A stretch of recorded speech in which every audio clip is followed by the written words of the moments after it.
Ang mabuting balita ng Panginoon, ayon kay San Juan.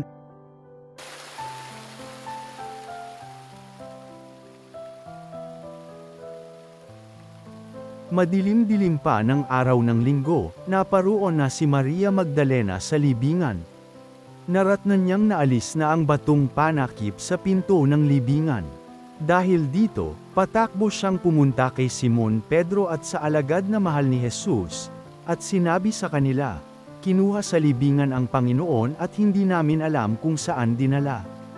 Kaya't si Pedro at ang nasabing alagad ay nagpunta sa libingan. Kapwa sila tumakbo ngunit si Pedro'y naunahan ng kasamang alagad. Yumuko ito at sumilip sa loob. Nakita niyang nakalagay ang mga kayong lino, ngunit hindi siya pumasok.